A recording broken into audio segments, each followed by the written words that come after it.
Now, earlier this evening, I spoke about COVID beyond our borders with Dr. Samantha Nutt, a public health expert and founder of humanitarian organization War Child Canada, and infectious disease specialist Dr. Isaac Bogosh, who consults on global epidemic preparedness. Here is that conversation.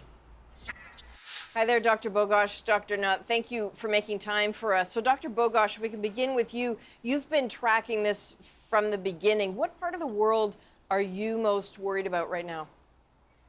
Currently, Latin America and the Caribbean seems to have a lot of transmission. We've seen a lot of this in Brazil, Peru, Ecuador, for example.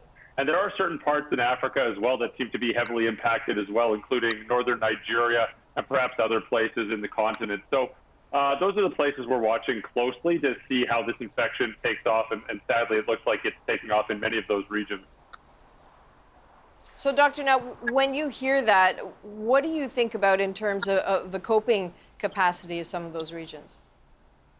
It's very limited, especially in low-income countries. And for example, many of them are really struggling or even being outbid when it comes to critical supplies like PPE.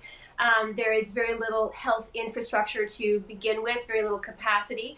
And in some cases as well, you're dealing with very corrupt regimes, corrupt governments who are undergoing some form of civil warfare and who may not feel the incentive to provide supplies that are needed to opposition areas. But a good example, the Rohingya refugee camps, there's close to 1 million people, and they have absolutely no ICU beds that will service those refugees. So this lack of infrastructure, lack of access is one of the hardest things facing impoverished nations and vulnerable states right now.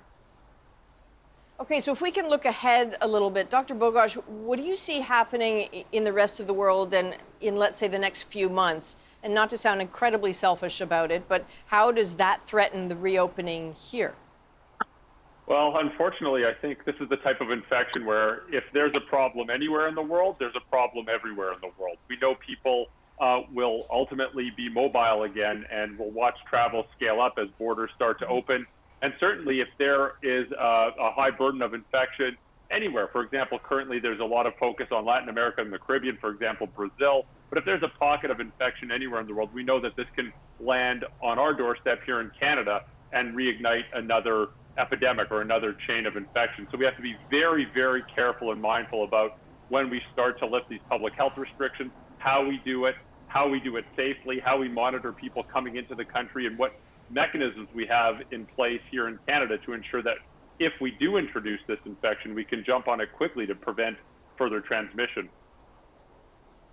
And I suppose the risks, Dr. Nutt, aren't just about COVID-19. So I think there are several studies out there suggesting there could be hundreds of thousands of indirect deaths from COVID, especially in low-income countries in the next few months. Children particularly vulnerable. How does that happen? Well, and you're exactly right, Adrian. In fact, the Lancet just recently published a report that said that in one of the worst case scenarios, more than 1 million additional child deaths would take place in low income and impoverished nations. And the way that it happens is because as we're so focused on combating COVID and engaging in lockdowns, and there's a critical disruption of the supply chain, especially around food, vulnerable states become and vulnerable populations become even more at risk. So vaccine services, for example, are disrupted. Maternal and child health care is disrupted. And it's an enormous number, as I mentioned, more than 1 million in the next 6 months that could perish as a result of this disruption in services. We also know that compared to 2019, we have twice as many, is projected to have twice as many food insecure people in 2020, more than 250 million. So this is going to have a devastating impact in many corners of the world. And, when we think about the Canadian experience, we've been very fortunate here. We haven't yet, thankfully, had a single child death related to COVID. But these other consequences are going to start to play themselves out, especially in vulnerable places. So if the end of this seems tied to finding a vaccine, but once we have it, Dr. Bogosh, how big of an operation is it likely to get the entire planet vaccinated? It's going to be an enormous task. I mean, first we have to develop a vaccine. We know that there's about 100 or so groups working on vaccinations right now. Most of them aren't going to be successful. Probably only 2 to 3% will likely be successful. And then, of course, we have billions of people to vaccinate. It's just going to be a monster of a task to do. The benefit is that as there is development of these vaccines and research into finding a vaccine, there's also simultaneous development of the infrastructure to mass produce a vaccine. So hopefully the time lag between creating a vaccine that will work and then mass producing it and distributing it will be as small as possible. So very, very briefly, last question to you, Dr. Nutt. We all worry about our own health, our own finances in a crisis like this, but we are also asking people to think of COVID-19 on a global scale. Is there anything anyone can do about that?